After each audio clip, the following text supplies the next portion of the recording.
박사님, 어머니가 어제까지만 해도 밥을 잘 드셨는데 왜 갑자기? 진료실에서 이 말을 들을 때마다 저는 속으로 생각합니다. 갑자기가 아니었는데. 작년 가을 78세 김순자 할머니가 제 병원에 오셨습니다.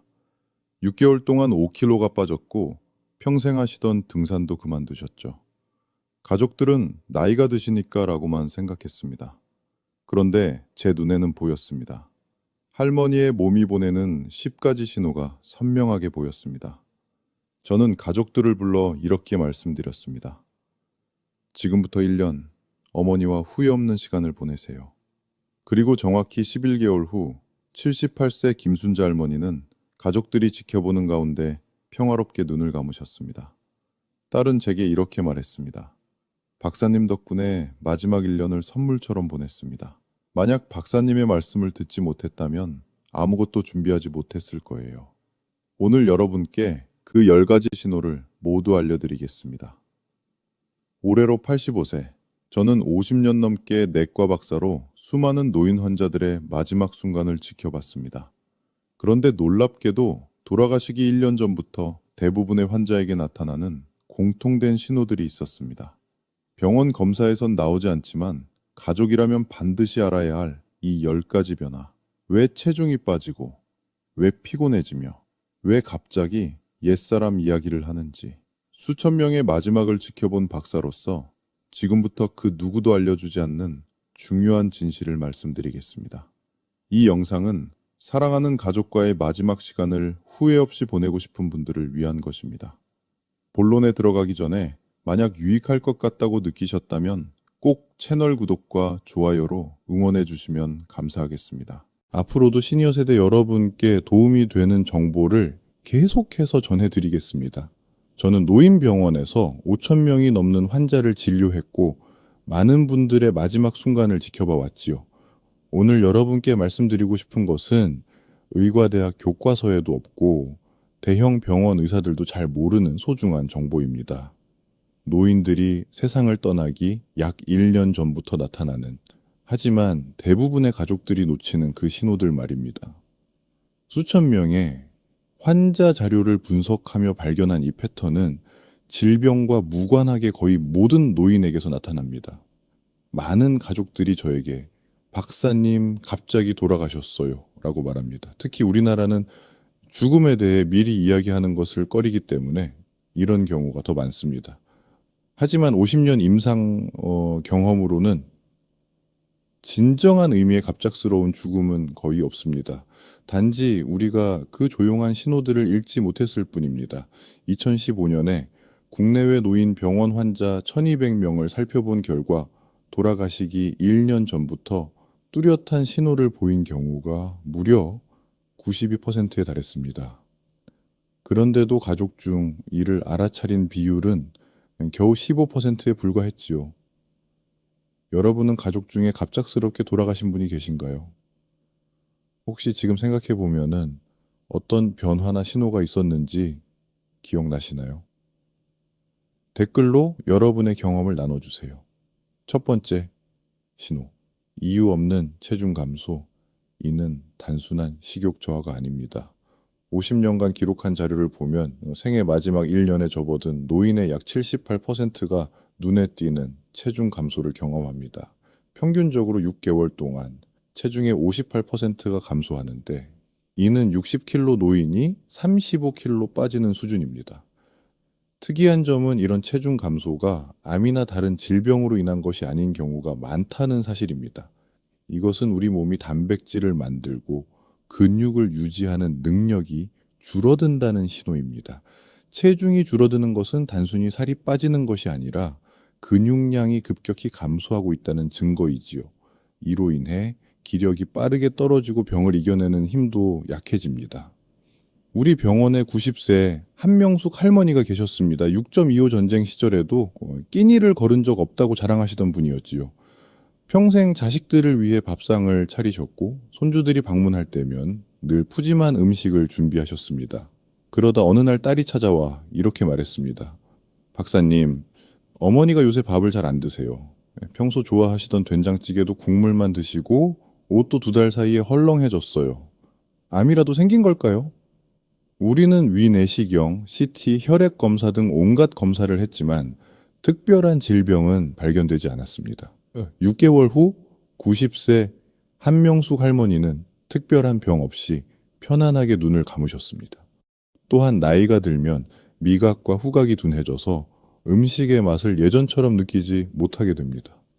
실제로 생을 마감하기 1년 전 노인들의 약 65%가 음식이 예전 같지 않다고 말합니다. 더 위험한 점은 이 체중 감소가 넘어질 위험을 크게 높인다는 것입니다. 경험으로는 이유 없이 체중이 준 노인은 그렇지 않은 노인보다 넘어질 확률이 3배 이상 높았습니다.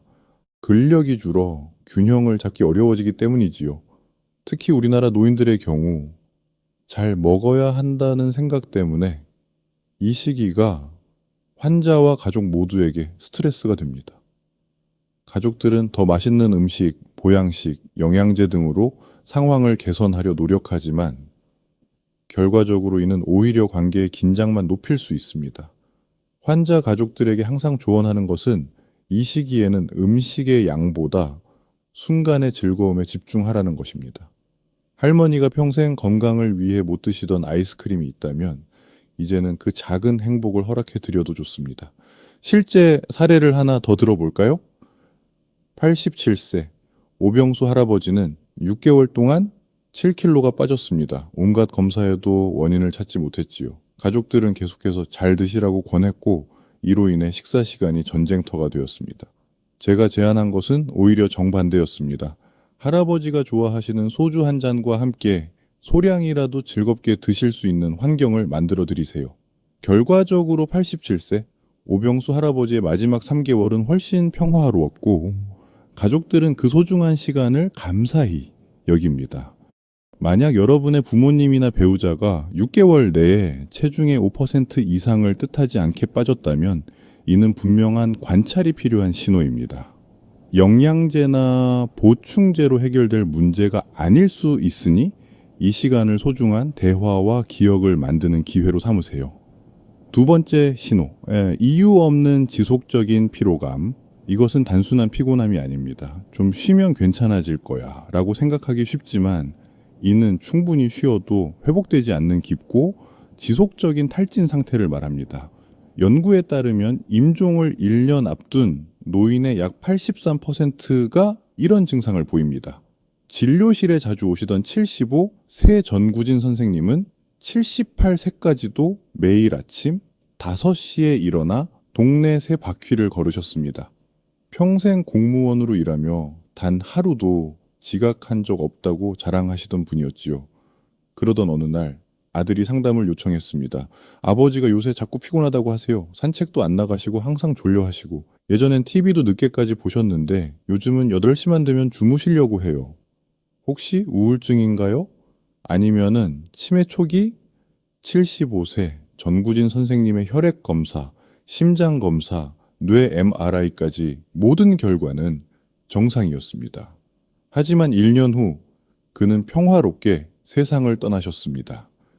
이런 피로감이 나타나는 데는 3가지 주요 이유가 있습니다. 첫째, 우리 몸의 에너지 공장이 효율을 잃기 시작합니다. 세포 속에서 에너지를 만들어내는 능력이 크게 떨어지는 것이지요. 둘째, 심장이 혈액을 보내는 힘이 약해집니다. 심장이 더 이상 효과적으로 피를 펌프질하지 못하면서 몸 구석구석으로의 산소 공급이 줄어듭니다. 혈액 검사상 이상이 없더라도 세포가 필요로 하는 산소가 부족해지는 것입니다. 셋째, 뇌의 활력을 담당하는 신경 전달 물질들이 감소합니다. 특히 의욕과 에너지를 조절하는 도파민과 세로토닌이 줄어들면서 전반적인 활력이 저하됩니다. 가장 흔하게 볼 수 있는 증상은 피로파도 현상입니다. 아침에는 비교적 괜찮다가도 갑자기 압도적인 피로가 밀려오는 것이지요. 마치 벽에 부딪힌 것처럼 갑자기 기운이 빠지는 경험을 하게 됩니다. 위험한 점은 이러한 피로감으로 인해 노인들이 일상생활에서 점점 물러나게 된다는 것입니다. 사회적 활동이 줄어들고 운동량이 감소하며 결과적으로 근육량이 더 빠르게 줄어드는 악순환이 발생합니다. 또한 피로로 인한 주의력 저하는 넘어지거나 사고 날 위험을 높입니다.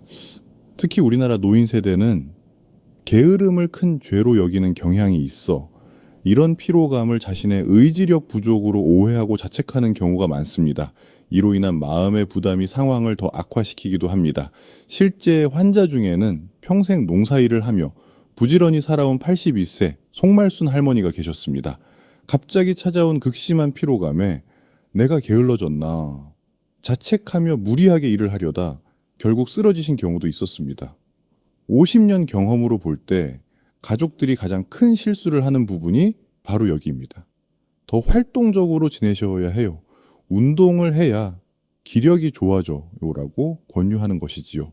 하지만 이 시기에는 오히려 의미 있는 휴식을 도와드리는 것이 중요합니다. 어떻게 도울 수 있을까요? 우선 하루 중 기운이 가장 좋은 시간대를 파악하고 그 시간에 가장 의미 있는 활동을 계획하세요. 대부분 아침 시간이 가장 에너지가 높습니다. 또한 짧은 활동 후 충분한 휴식을 취할 수 있도록 환경을 만들어 주세요. 그리고 무엇보다 이런 피로감이 게으름이나 의지 부족이 아니라 자연스러운 몸의 변화임을 이해시켜 드리는 것이 중요합니다. 75세 전구진 선생님의 아들은 결국 아버지의 일과를 바꿨습니다. 긴 산책 대신 아침에 짧은 정원 산책으로 바꾸고 오후에는 충분한 휴식 시간을 마련했지요. 그리고 가장 중요한 것은 아버지가 피곤해하실 때 더 이상 힘내세요 라고 말하지 않고 그저 함께 앉아 손을 잡아드렸다는 것입니다. 여러분은 언제 마지막으로 부모님이나 배우자의 손을 오래 잡아드렸나요? 때로는 말보다 그런 따뜻한 접촉이 더 큰 위로가 됩니다. 세 번째 신호, 관심과 의식이 내면으로 향하는 것. 이것은 단순한 건망증이나 혼란스러움이 아닙니다. 50년간의 관찰 결과 임종 1년 전 노인들의 약 75%가 이런 변화를 보입니다. 현재보다는 과거에, 현실보다는 추억에 더 집중하게 되는 것이지요. 83세 윤미자 할머니의 손녀가 물었습니다. 할머니가 갑자기 돌아가신 할아버지 이야기를 자꾸 하세요. 50년 전에 돌아가셨는데요. 또 가끔은 주변 사람을 못 알아보기도 하시고 어제는 어머니가 부른다고 하셨는데 증조 할머니는 70년 전에 돌아가셨거든요. 치매인가요? 아니면 환각? 정밀 검사를 진행했습니다. 83세 윤미자 할머니는 뇌 검사에서 경미한 저산소증만 있을 뿐 치매는 아니었습니다. 그저 몸이 보내는 신호를 따라가고 계셨던 겁니다. 8개월 후 할머니는 꿈에서 할아버지를 만났다고 말씀하신 다음 날 아침 평화롭게 떠나셨습니다. 이런 현상이 나타나는 이유는 우선 뇌로 가는 혈액에 작은 변화가 일어나기 때문입니다. 특히 생각과 결정을 담당하는 전두엽과 기억을 담당하는 해마의 혈류가 감소하면서 가장 오래되고 깊은 기억들이 오히려 더 선명해지는 현상이 나타납니다. 또한 뇌 속 신경 전달 물질의 균형이 변화하면서 오래된 기억과 관련된 신경 경로가 더 활성화됩니다. 이것이 바로 먼 과거의 기억이 더 생생하게 떠오르는 이유입니다. 놀라운 점은 이 시기에 노인들이 종종 이미 돌아가신 가족이나 친구에 대해 이야기하고 때로는 그들을 본다고 말하기도 한다는 것입니다. 의료계에서는 이를 임종 전 방문이라고 부릅니다. 실제로 호스피스에 계신 환자의 약 50에서 60%가 이런 경험을 한다는 연구 결과가 있습니다. 많은 가족들이 이런 현상을 정신 이상으로 오해하기 쉽지만 이는 실제로 매우 자연스러운 과정입니다. 전 세계 거의 모든 문화권에서 비슷한 현상이 보고되고 있지요. 위험한 점은 이런 변화로 인해 현실적인 판단력이 떨어질 수 있다는 것입니다. 돈 관리나 중요한 결정에 영향을 미칠 수 있으며 낯선 환경에서 길을 잃거나 혼란스러워할 위험도 높아집니다. 또한 대화나 모임에 참여하는 관심이 줄어들고 조용히 앉아있는 시간이 많아집니다. 이것은 그들이 여러분을 사랑하지 않아서가 아닙니다. 그저 마음이 점점 내면으로 향하고 있는 것입니다. 환자 중 평생 사교적이었던 78세 조성환 할아버지는 손자의 결혼식에서도 조용히 구석에 앉아 계셨습니다. 가족들은 그가 행사를 즐기지 않는다고 오해했지만 나중에 할아버지는 내 인생에서 가장 행복한 날이었다고 말씀하셨습니다. 그저 그것을 표현하는 방식이 달라진 것뿐이었지요. 이 시기에 가족들이 할 수 있는 가장 소중한 일은 그들의 이야기를 들어주는 것입니다. 때로는 현실과 다르게 들리는 이야기라도 그것을 부정하거나 현실로 돌려놓으려 하지 마세요. 그저 그 여정에 함께 해주는 것이 중요합니다. 실제 도움이 되는 조언을 드리자면 환경을 단순하고 익숙하게 유지하세요. 복잡한 새로운 장소보다는 친숙한 공간이 더 안정감을 줍니다. 또한 옛날 사진첩이나 추억의 물건들을 함께 보는 것도 좋은 방법입니다. 그리고 무엇보다 그들이 말하는 보인다거나 들린다는 경험을 부정하지 마세요. 그것은 그들에게 매우 실제적이고 의미 있는 경험입니다. 여러분은 가족 중에 이런 변화를 보이는 분이 계신가요? 어떻게 반응하고 계신지요? 네 번째, 신호. 몸의 방어력이 크게 약해지는 것. 이는 단순히 나이가 들어 감염에 약해지는 것과는 다릅니다. 연구에 따르면 임종 1년 전 노인의 약 82%가 갑작스럽고 지속적인 면역력 저하를 경험합니다. 76세 강태호 할아버지는 평생 건강하게 사셨습니다. 군 장교 출신으로 규칙적인 생활과 철저한 자기 관리로 유명했지요. 그런데 어느 날부터 작은 감기에도 쉽게 걸리고 상처가 잘 아물지 않기 시작했습니다. 6개월 동안 3번의 폐렴으로 입원하셨지요. 가족들은 왜 갑자기 면역력이 약해졌을까요? 라고 물었습니다. 모든 검사에서 면역 체계는 나이에 비해 정상으로 나왔습니다. 하지만 9개월 후 76세 강태호 할아버지는 가벼운 독감으로 시작된 합병증으로 돌아가셨습니다. 의학적으로 보면 나이가 들면서 우리 몸의 면역 체계는 서서히 약해집니다. 하지만 생의 마지막 단계에서는 그 속도가 훨씬 빨라집니다. 자세히 살펴보면은 병균을 퇴치하는 우리 몸의 방어 세포들이 제 기능을 못하게 됩니다. 백혈구, T세포, B세포 같은 이 세포들은 바이러스나 세균을 인식하고 제거하는 핵심 역할을 하는데 그 능력이 현저히 떨어지는 것이지요. 또한 몸의 만성적인 염증 상태가 지속되면서 전반적인 건강이 악화됩니다. 이를 만성 저등급 염증이라고 하는데 이는 노화 과정을 더욱 가속화시킵니다. 특히 주목할 점은 평생 건강했던 사람들에게서 이런 변화가 더 뚜렷하게 나타난다는 것입니다. 그들은 갑자기 반복적인 감염에 시달리게 되고 상처 치유 시간이 현저히 늘어나며 항생제에 대한 반응도 둔해집니다. 위험한 점은 노인에게서는 증상이 젊은 사람과 다르게 나타난다는 것입니다. 고열이나 통증 같은 전형적인 증상 대신 단순한 혼란이나 식욕 감소, 피로감으로만 나타날 수 있습니다. 이를 비전형적 질병 표현이라고 합니다.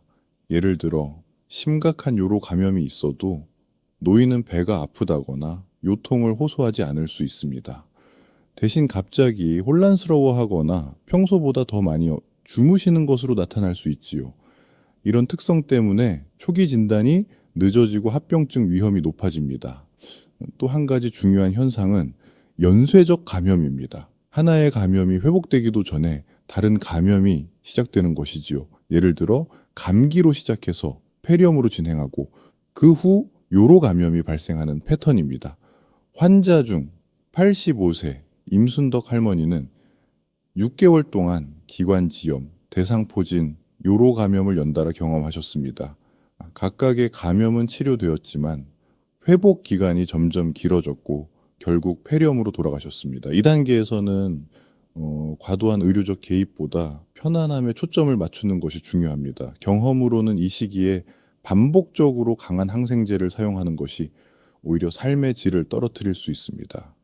실용적인 조언으로는 우선 환경을 청결하게 유지하고 손 씻기에 신경 쓰세요. 또한 영양 상태와 수분 섭취에 특별히 주의를 기울이는 것이 중요합니다. 수분 부족은 면역 기능을 더 약화시키기 때문입니다. 더불어 노인들의 감염 증상이 일반적이지 않게 나타난다는 점을 기억하세요. 단순한 혼란, 평소보다 심한 피로감, 식욕 감소 등이 심각한 감염의 유일한 신호일 수 있습니다. 이런 변화를 발견하면은 즉시 의사와 상담하세요. 마지막으로 예방접종의 중요성을 강조합니다. 독감, 폐렴구균, 대상포진 백신은 이 시기에 특히 중요합니다. 하지만 백신 효과가 젊은 사람들보다 낮을 수 있다는 점도 알아두세요. 76세 강태호 할아버지의 가족들은 결국 병원 입원과 항생제 치료 반복 대신 집에서의 편안한 돌봄을 선택했습니다.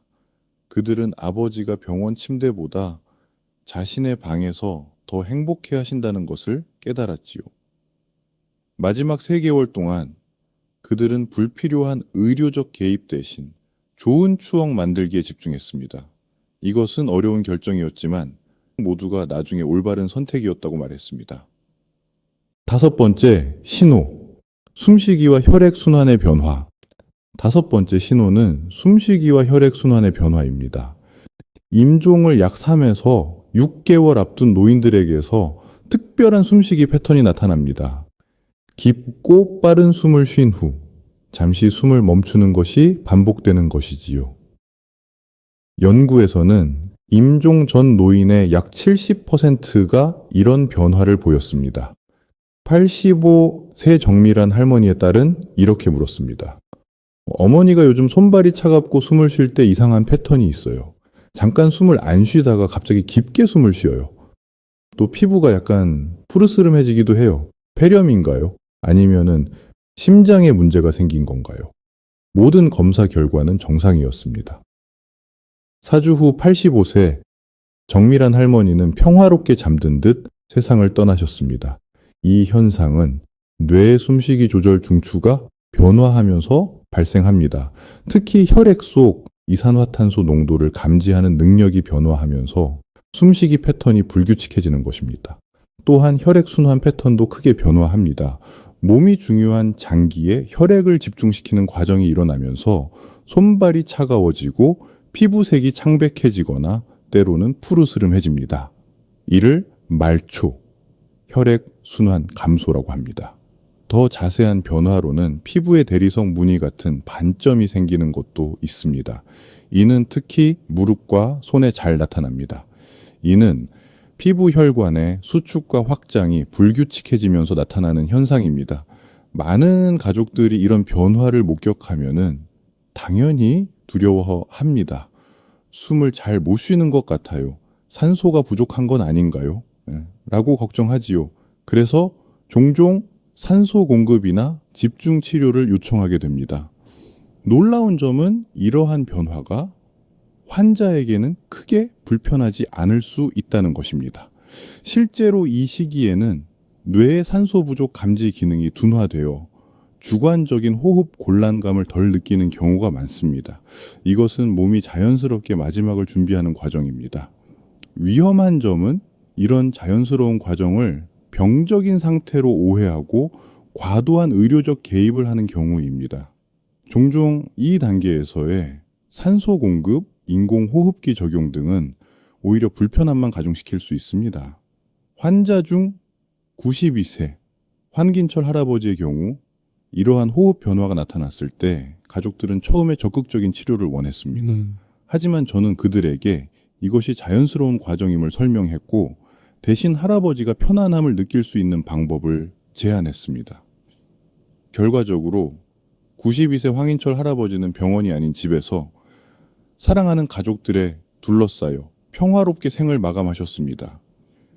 이 시기에 가족들이 할 수 있는 가장 중요한 일은 따뜻함과 편안함을 제공하는 것입니다. 방 온도를 적절히 유지하고 가벼운 이불을 덮어드리고 입술이 마르지 않도록 도와드리는 것이 큰 차이를 만듭니다. 실용적인 조언으로는 우선 실내 공기를 신선하게 유지하세요. 창문을 살짝 열어두는 것이 도움이 될 수 있습니다.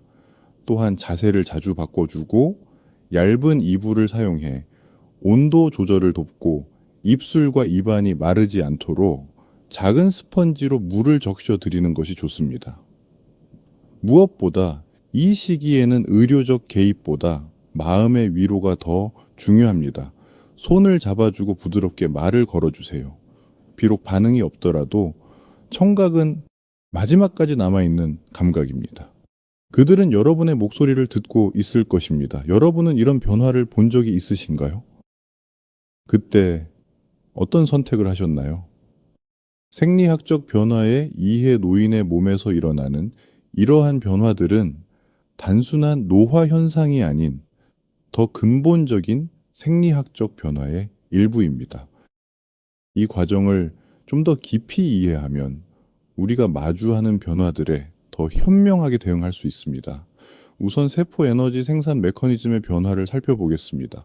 우리 몸의 모든 세포 내에는 미토콘드리아라는 에너지 발전소가 있습니다. 이 미토콘드리아는 음식에서 얻은 영양소와 산소를 결합해 ATP라는 에너지를 만들어냅니다.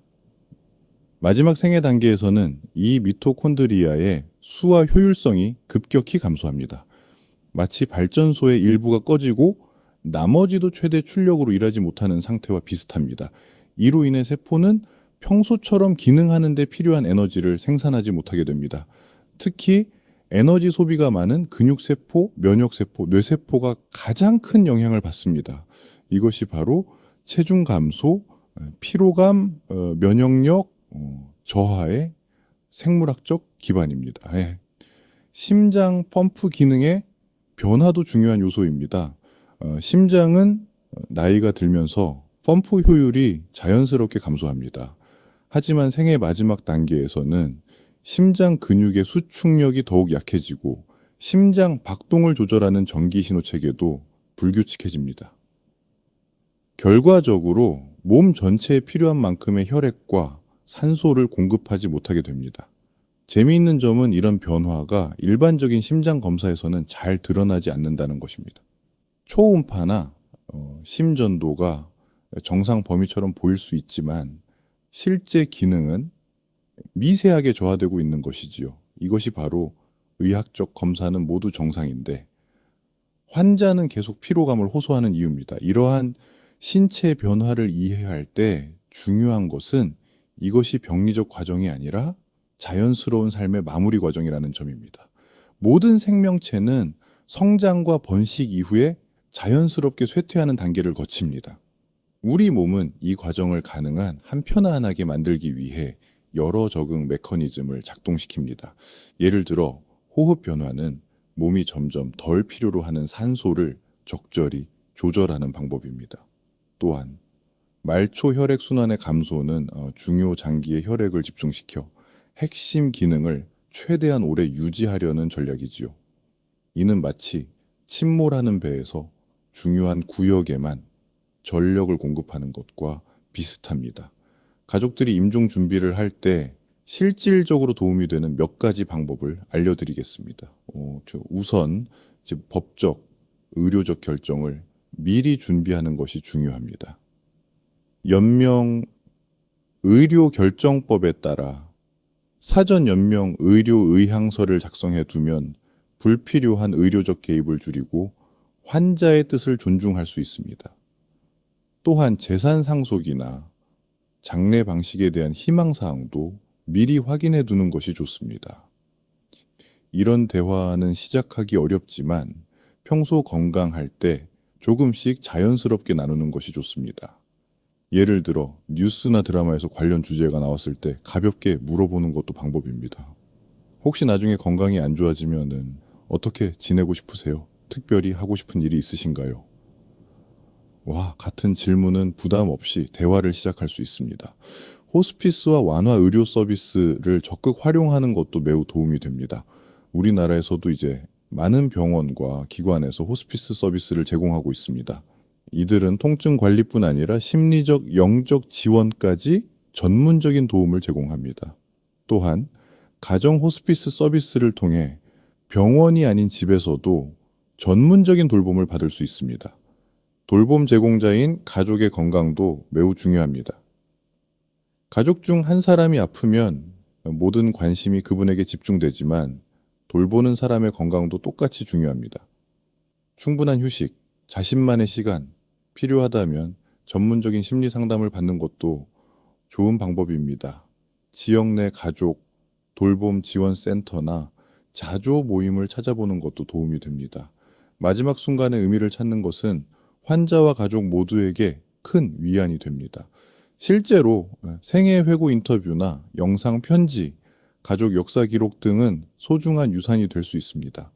한 환자 가족은 할머니의 음식 레시피와 인생 이야기를 책으로 만들어 가족 전체에 선물했습니다. 이는 할머니에게는 자신의 삶이 가치 있었다는 확인을, 가족에게는 영원한 추억을 선사했지요. 또한 미해결된 관계를 정리하는 것도 중요합니다. 용서를 구하거나 감사를 표현하거나 사랑을 확인하는 것은 마음의 평화를 가져다 줍니다. 이것이 바로 앞서 언급한 5가지 말, 사랑합니다, 감사합니다, 용서합니다, 용서해 주세요, 안녕히 계세요가 중요한 이유입니다. 여러분도 부모님이나 배우자와 이런 대화를 나눠보신 적 있으신가요?